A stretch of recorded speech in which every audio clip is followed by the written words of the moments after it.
ওয়াকাফকে আমাদের বাঁচাতে হবে। ওয়াকাফ যদি বাঁচাতে না পারো, ভারত ও বাংলার মুসলমান আমার এই কথাটা শুনে নাও, তোমাদের ধর্মীয় কোনো অস্তিত্ব পেহচান থাকবে না। শুনছো আমার কথা কি বলছি? ওয়াকাফ মানে মসজিদ, অর্থাৎ ওয়াকাফের জায়গায় মসজিদ আছে। ওয়াকাফ মানে মাদ্রাসা, ওয়াকাফের জায়গায় মাদ্রাসা আছে। ওয়াকাফ মানে খানকা, ওয়াকাফ মানে ঈদগাহ, ওয়াকাফ মানে কবরস্থান। তোমার বাপ দাদা নানা নানির কবরগুলোকে ভেঙে মদের দোকান করুক, পার্ক করুক, মেলা কি বলে বড় বড় শপিং মল করুক, এটা চাইছো নাকি? তাহলে যারা এই ওয়াকাফ আইন করেছে, আর ওয়াকাফ আইনকে যে সরকার সাথ দিয়েছে, এদের বিরুদ্ধে লড়ে নিজেদের ঘরে পাওয়ার তৈরি করে যে আইনে ওরা ওয়াকাফ নিচ্ছে, ওই আইন তৈরি করে, ওই ক্ষমতা দখল করে আমাদেরকে ওয়াকাফ ফিরাতে হবে। একটা মসজিদ আছে, মসজিদের নাম আয়া সোফিয়া, তুরস্কে। ওই মসজিদকে দখল করে নিয়েছিল সেলিবিরা। আমরা যখন ক্ষমতায় এলাম, আবার আল্লাহর ঘরকে আমরা পুনরায় ফিরিয়ে নিলাম। জোরে বলুন সুবহানাল্লাহ। আমাদের মসজিদ বাবরি সহ যেখানে যা নিয়েছে, আল্লাহ যদি কখনো দিন দেয় আবার ফিরিয়ে লবো না। তার জন্য চেষ্টার দরকার আছে না? না। সেই পাওয়ারটার নাম হলো রাজ পাওয়ার। শুনছেন তো নাকি? ওরা রাজ পাওয়ারই দখল করছো তো নাকি? আমাদেরকে রাজ পাওয়ার করতে হবে না? কবে না? বারবার এর কোলে কোন দিন, ওর কোলে কোন দিন, ওর কোলে কোন দিন। এ বলছে লজেন খা, ও বলছে এ খা, ও বলছে আইসক্রিম খা। এই ভিক্ষা নিয়ে কতদিন চলবে? নিজেদের পাওয়ার দরকার আছে না? না। হ্যাঁ, এবারে এসটিরাও বিপদে, এসসিরাও বিপদে, আর ওবিসি মুসলমান আমরাও বিপদে। ঠিক তো নাকি? এই তিনটে এক জায়গায় হয়ে গেলেই তো খেল খতম। যেখানে এসসি বেশি তোরা সিট দে, যেখানে এসটি বেশি তোরা দে ভাই, হিন্দু ভাই দে, আদিবাসী দে, দলিত দে, আমরা মুসলমান সাথ দেবো। আর যেখানে মুসলমান বেশি আমরা দেবো, তোরা সাথ দে। তিন বন্ধু এক জায়গায় হয়ে গেলেই তো ব্যাস আমাদের হাতে সব। আজকে আদিবাসীরা বিপদে আছে না? নাই। তাদের জল জঙ্গল চলে যাচ্ছে না? যায় না? হাজার হাজার বিঘে জঙ্গলকে কেটে বড় বড় কোম্পানির হাতে তুলে দেওয়া হচ্ছে না? হয় না? এক তো দুনিয়ার ভারসাম্য শেষ হচ্ছে। তোমরা এসি লাগাতে পারবে তো ঘরে ঘরে?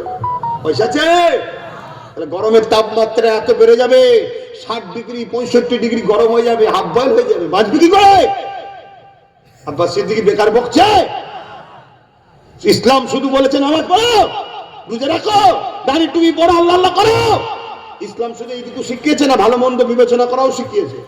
তা বাচ্চাগুলোর কথা ভাববে না? এগুলো কি হবে? স্কুলগুলো সব বন্ধ হয়ে গেল, তো তোমার বাচ্চাগুলো পড়বে কোথায়? বলো বলো, ভাবো এগুলো। আব্বাস সিদ্দিকী ভুল বুঝাচ্ছে?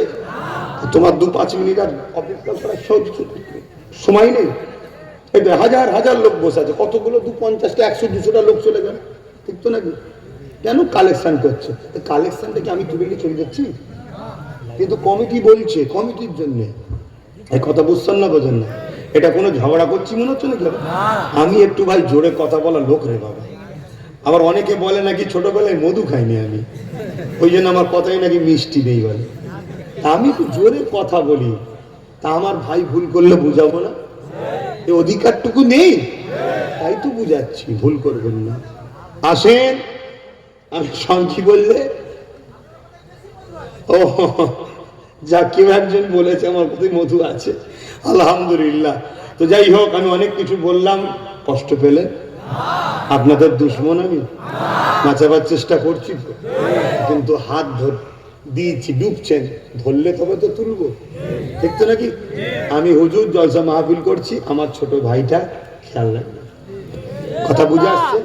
ও এবার সেটিং করছে, ঘুরছে। ও এই এলাকায় জঙ্গল মহলে কারা আছে, আদিবাসীদের নেতা, কারা কুর্মীদের নেতা, আরো সব অনেক ধর্ম আছে না, ও ঘুরে ঘুরে সব যোগাযোগ করছে। ভাই আসো, তোমার এলাকায় আমরা যারা মুসলমান 10-15-20 আছে না, তোমাকে দেবো। আর যেখানে আমার 40% তোমরা 10-15-20 আছো, আমাকে দাও। এভাবে ও যোগাযোগ করছে, ওটা ওর কাজ। কিন্তু আমরা ওকে ছাড়া দ্বিতীয় কাউকে চিনি না। ঠিক তো নাকি? আমার বাপ মা কি বলছেন, ভাব বোন কি বলছেন, ঠিক তো নাকি? আর একবার সাক্ষী দেন, ঠিক তো নাকি? হ্যাঁ, আগামী দিনে এরকমও হবে। নওশাদের দিকে সবাই যাচ্ছে বলে এরকমও প্ল্যান হবে, নতুন নতুন দল খুলিয়ে দেওয়া হবে, দিয়ে মুসলমানকে আবার ভাগ করে দাও। ভাগাভাগিতে যাবেন না, যাবেন না। এতদিন কোথায় ছিলে ভাই? কোথায় ছিলে? বলছে মন্দিরে বসছিলাম, তারপরে মসজিদে ছিলাম, তারপরে হিতা ছিলাম, হুতা ছিলাম। এখন কি খবর? বলছে এখন আমি পাক্কা ইমানদার হয়ে গেছি। ভালো কথা, ইমানদার হয়েছে, আমার একটু টেস্ট করা দরকার আছে না? না এসেছো যেই অমনি বলছে আমাকে মাথায় তোলো, একটু দেখা দরকার আছে না? না তুই 10 বছর দেখি, দেখে তো তারপরে বলবো। আর না হয় যেখানে সেখানে হই হই করে ঢুকে গেলে 200, 500, 1000, 20,000, 10,000 পেয়ে যাবো ঠিকই, কিন্তু কপালে বিপদ আছে না? না এই পাশে বিহারে ভোট হয়ে গেল, 10,000, 15,000, 20,000, 60,000 পর্যন্ত লোককে কিনেছে। লাস্টে ভোট দিয়ে সব নাচানাচি করেছে। তাহলে ভোট হয়ে যাওয়ার পর এখন কি করছে? সব ঘর ভাঙছে। বলছে কাঁদছে, কি ব্যাপার? বলছে আরে পয়সা দিয়েছিল, ভোট দিয়েছি, আর এখন জিতে যাওয়ার পর আমাদেরই ঘর ভেঙে দিচ্ছে। তাহলে বুঝে পা ফেলো, এটা শেষ শোনাই আর কথা নয়, তওবা করো।